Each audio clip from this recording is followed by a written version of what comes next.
Bapak Ibu yang dikasihi Tuhan, selamat sore, Shalom. Kita patut bersyukur kepada Tuhan Yang Maha Kuasa, di mana kita dibolehkan untuk beribadah pada pekan penginjilan tahun 2021, yaitu pada hari ini, hari Rabu 13 Oktober 2021. Untuk memulai ibadah saja kita bangkit berdiri. Haleluya. Aku mau bersyukur kepada Tuhan dengan segenap hati dalam lingkungan orang-orang benar dan dalam jemaat.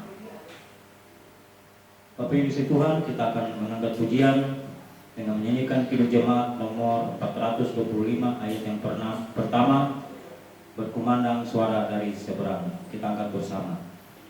Berkumandang suara dari seberang, kirimlah cahayamu. Banyak jiwa dalam dosa menyerang, kirimlah cahayamu. Kirimlah berita Injili menyentak yang terlelap. Kirimlah berita Injili menyentak yang terlelap. Mari kita habiskan ibadah ini. Jadilah ibadah pekan penginjilan hari ketiga saat ini, dalam nama Bapa, Anak, dan Roh Kudus. Amin. Sejahteralah kamu sekalian yang tinggal di dalam Tuhan. Kita angkat pujian Kidung Jemaat nomor 425 ayatnya yang ketiga. Kita angkat bersama.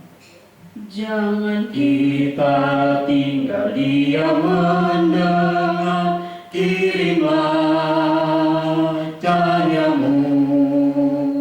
Injil Tuhan haruslah kita sebar, kirimlah cahayamu. Kirimlah berita Injili menyentak yang terlelap. Kirimlah berita Injili menyentak yang terlelap. Jemaat disilakan duduk kembali. Bapak Ibu yang dikasihi Tuhan, kita akan masuk dalam pelayanan firman Tuhan. Firman Tuhan saat ini terdapat dalam Lukas pasal yang ke-6 ayat 12 sampai yang ke-16. Namun sebelumnya itu, mari kita mohon pertolongan dari Tuhan. Mari kita berdoa. Bapa kami di surga, Bapa yang kami panggil dalam nama Yesus Kristus, terima kasih ya Tuhan atas waktu dan kesempatan yang masih Engkau berikan kepada kami pada saat ini. Pada hari ini kami datang di hadirat-Mu yang kudus. Kami mohon kekuatan, di mana kami akan membaca dan merenungkan sebagian dari isi firman-Mu. Berikanlah kami kepada hikmat yang cerahkan firman-Mu, biar kami memperoleh hikmat itu hanya daripada Tuhan Yesus kami. Bapa di sorga, yang ada doa kami dalam nama Yesus Kristus, kami berdoa dan kami ucap syukur kepada-Mu. Amin.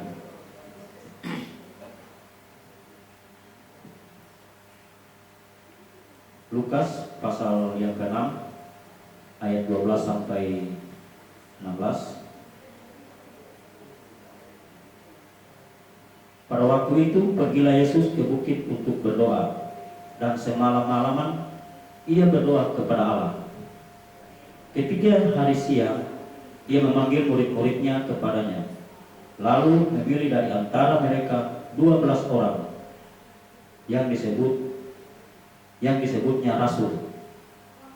Simon yang juga diberinya nama Petrus, dan Andreas saudara Simon, Yakobus dan Yohanes, Filipus dan Bartolomeus, Matius dan Thomas, Yakobus anak Alfeus, dan Simon yang disebut orang Selon, Yudas anak Yakobus, dan Yudas Iskariot yang kemudian menjadi pengkhianat. Demikianlah firman Tuhan. Yesus bersabda, berbahagia orang yang dengan firman Tuhan dan memeliharanya dalam kehidupannya setiap hari.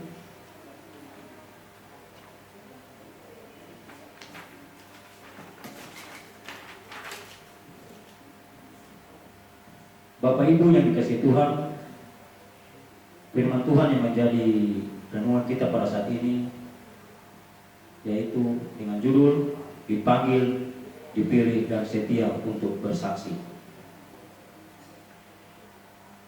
Memenuhi tugas panggilan gereja yaitu bersekutu, bersaksi dan melayani.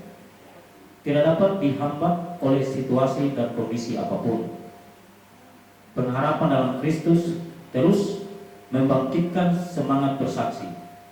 Semua kita tanpa terkecuali, dari anak sekolah minggu sampai orang tua lanjut usia dipanggil untuk melayani. Dalam memberi diri untuk melayani Tuhan Yesus Sang Kepala Gereja sangat berbeda dengan proses untuk melayani di dunia sekuler. Sebagai contoh, untuk menduduki jabatan tertentu seperti kepala daerah, anggota legislatif, bahkan sampai untuk menjadi kepala desa, harus mendaftarkan diri dan harus memenuhi kriteria yang sudah ditetapkan. Dan setelah itu ada proses verifikasi. Sedangkan jika kita memberi diri untuk melayani Tuhan, Dia sendirilah yang memilih kita, bukan berdasarkan latar belakang sosial, pendidikan, ekonomi, dan lain sebagainya, melainkan hanya atas dasar kasih anugerah semata. Sebagai contoh, dalam pemilihan pelayan khusus, penatua atau diaken, walaupun memang ada tata gereja yang mengatur, namun keterpilihan untuk melayani hanya oleh perkenaan Tuhan. Sebagai bukti, ada orang yang sangat rindu untuk melayani sebagai penatua, diaken, namun tidak terpilih. Dan ada orang yang sepertinya menghindar untuk dipilih, tetapi justru terpilih. Dalam naskah bacaan saat ini yang diberi judul Yesus mengutus ke-12 rasul, kita dapat belajar mengenai beberapa hal sebagai berikut. Yang pertama, sebelum Tuhan Yesus memanggil dan memilih ke-12 rasul, Yesus berdoa semalam-malaman kepada Allah. Kita bisa lihat pada ayat yang ke-13 dari bacaan kita tadi.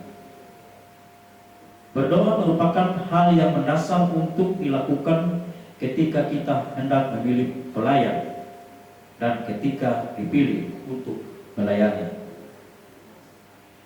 Jika kita dipilih untuk melayani dalam tugas apa saja, jangan pernah menolak atau menghindar, baik secara langsung maupun secara tidak langsung.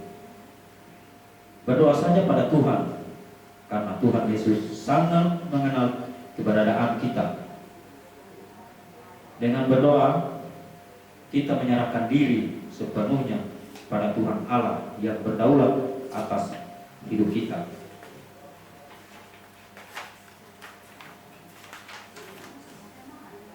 Yang kedua, ketika siang Ia memanggil murid-muridnya kepadanya, lalu memilih dari antara mereka 12 rasul dan 12 orang yang disebutnya rasul. Yesus sendiri yang memanggil dan memilih mereka. Yesus menyebut mereka rasul karena mereka dipilih secara khusus untuk tugas pekabaran Injil. Demikian juga halnya dengan kita sebagai warga gereja. Dipanggil dan dipilih oleh Tuhan Yesus sebagai kepala gereja untuk tugas pekabaran Injil, baik secara langsung maupun secara tidak langsung. Secara langsung artinya hadir melayani di wilayah pekabaran Injil khusus di Wanabung Utara, Wana Mamosalato, Ampana, Parigi Utara, Uelamba yang berada di Tojo. Dan secara tidak langsung artinya walaupun tidak hadir di wilayah pekabaran Injil khusus, namun terus memberi dukungan dengan kehadiran beribadah, mendoakan mereka yang melayani di wilayah pekabaran Injil khusus, dan turut memenuhi kebutuhan pelayanan dengan persembahan yang kita beri dengan sukarela. Yang ketiga, Yesus menyebut nama mereka satu persatu, mulai dari Simon yang juga diberi namanya Petrus, sampai pada Yudas Iskariot yang kemudian menjadi pengkhianat. Kita bisa lihat pada bacaan kita tadi pada ayatnya yang ke-14 sampai 16. Semua yang dipanggil dan dipilih oleh Yesus, tidak ada satupun yang menolak dari ke-12 rasul yang dipilih Yesus. Kita memilih Simon yang disebut Petrus sebagai contoh yang dipanggil, dipilih, dan setia untuk bersaksi.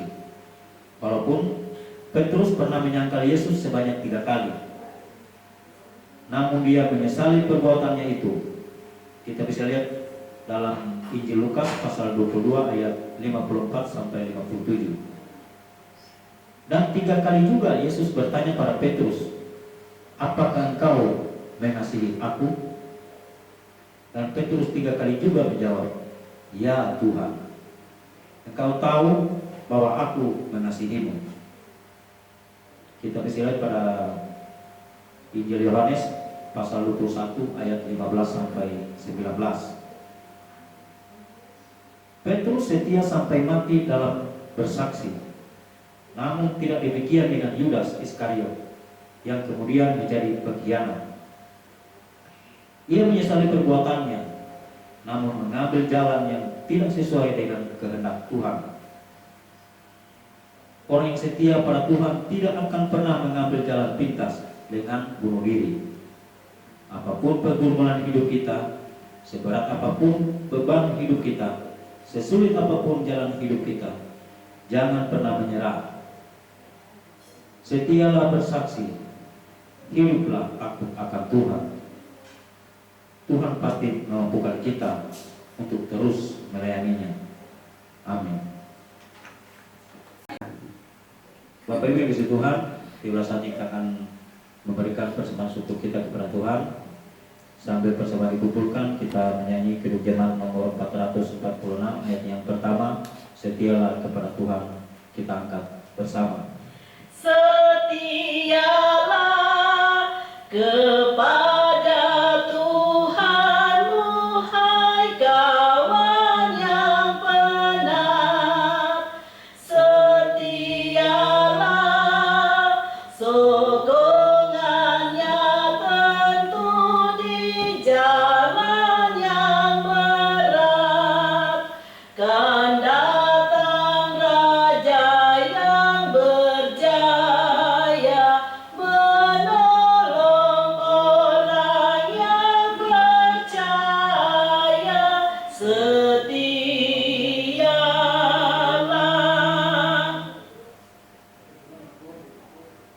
Bapak Ibu yang dikasihi Tuhan, kita akan masuk dalam doa syafaat. Kita akan mendukung dalam doa pelayan yang melayani di daerah Pekabaran Injil khusus kelas siswana Bumbu Utara. Yang pertama, Majelis Kelas Siswana Bumbu Utara. Yang kedua, Pendeta Yadin Joy STH, Pendeta Pekabaran Injil yang melayani kelompok kebaktian Perusia, Wawongsa, dan Soyomanipi. Yang berikut, Pendeta Runi Widiayanti lagi STH, Gembala Jemaat Kalvari Lemowalia, merangkap sebagai Gembala kelompok kebaktian Kalvari Buatu Lemowalia. Yang keempat, Pendeta Leo Christian Peli STH, Gembala Jemaat Bethesda Salubiro. Yang berikut, Pendeta Selvi Christine Waeo STH, Gembala Jemaat Bukit Sion Lemo. Yang berikut Pendeta Susan Asri Ans Rongke STH, Gembala Jemaat Posituru Taronggo. Yang berikut Pendeta Mersil Dude STH, Gembala Jemaat Elim Uemasi. Yang berikut Pendeta Sepandi Latau STH, Gembala Jemaat Yordan Mokoto. Yang berikut Pendeta Margareta Alestari Kolo STH, Gembala Jemaat Musafir Opo. Yang berikut Pendeta Merce Koedio STH, Gembala Jemaat Petra Baturube. Yang berikut Pendeta Saiwan Pomotu, Kelompok Kebaktian Rusia. Dan kita juga akan berdoa untuk keluarga besar kelompok pelayanan 3, baik yang sakit di rumah maupun di rumah sakit, serta dalam pelayanan kita dalam ibadat yang kita ikuti bersama. Mari kita berdoa. Bapa kami yang di sorga, Bapa yang mempunyai kehidupan kami, terima kasih ya Tuhan, di mana Engkau selalu setia dalam kehidupan kami, selalu memberkati kami, yang tidak pernah meninggalkan kami dalam kehidupan kami. Firman-Mu telah tersampaikan untuk kami semua. Biarlah firman-Mu itu akan menjadi pedoman dalam kehidupan kami, untuk menjadi penambah keimanan kami kepada-Mu. Bapa di sorga, pada saat ini juga kami mau berdoa bagi pelayan-pelayan-Mu dan hamba-hamba Tuhan yang melayani di pekabaran Injil khusus, yang namanya telah kami sebutkan satu persatu. Bapa di sorga, berkatilah dan lindungilah mereka dimanapun mereka menjalankan tugas untuk pekabaran Injil dan keluasan nama-Mu di muka bumi ini. Bapa di sorga, Engkau memberkati keluarga mereka dimanapun mereka berada. Jaga dan lindungilah mereka ya Tuhan. Jauhkanlah dari segala mara bahaya, sakit, penyakit, bahkan maut sekalipun. Bapa di sorga, kami juga mau berdoa bagi keluarga besar kelompok pelayanan 3,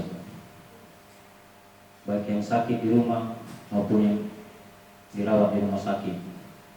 Tuhan, Engkau berkati segala upaya dokter, para medis, melalui makanan dan obat-obatan yang mereka makan dan minum, agar daripadanya mereka memperoleh kekuatan yang baru dan mereka boleh memuji dan memuliakan nama-Mu.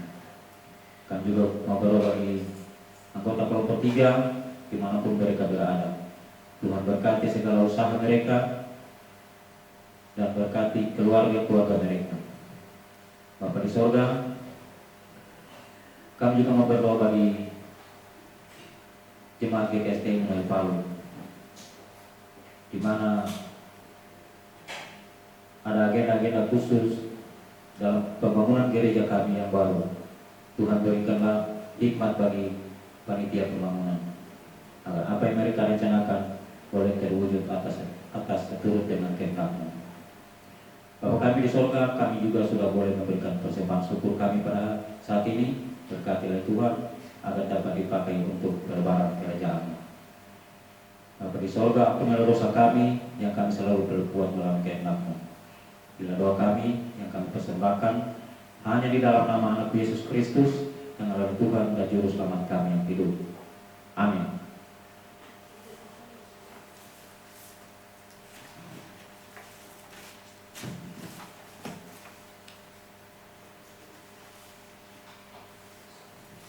Jemaat yang dikasihi Tuhan, untuk mengakhiri ibadah kita saat ini, saja kita bangkit berdiri. Kita menyanyikan Kidung Jemaat nomor 426 ayat yang pertama, kita harus membawa berita. Kita angkat bersama. Kita harus membawa berita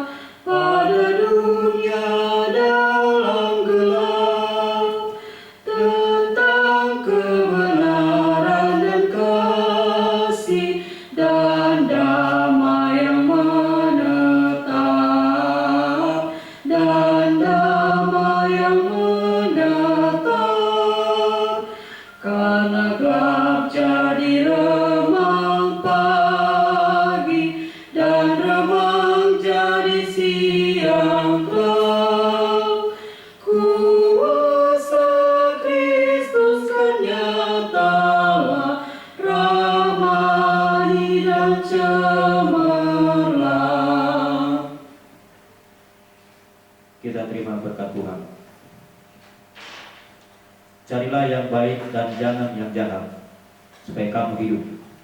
Dengan demikian, Tuhan Allah semesta alam akan menyertai kamu dengan kasih-Nya yang tidak berkesudahan dari sekarang sampai selama-lamanya.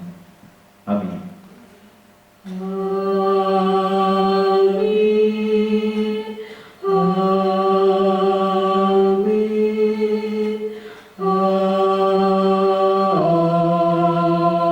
Amin. Jemaat duduk kembali. Bapak Ibu yang dikasihi Tuhan, dan demikian ibadah kita pada saat ini telah selesai, dan kami mengucapkan banyak terima kasih kepada kita sekalian yang sudah boleh beribadah, dan biarlah Tuhan akan menyertai kita sekalian dengan berkat-Nya. Selamat sore, Shalom.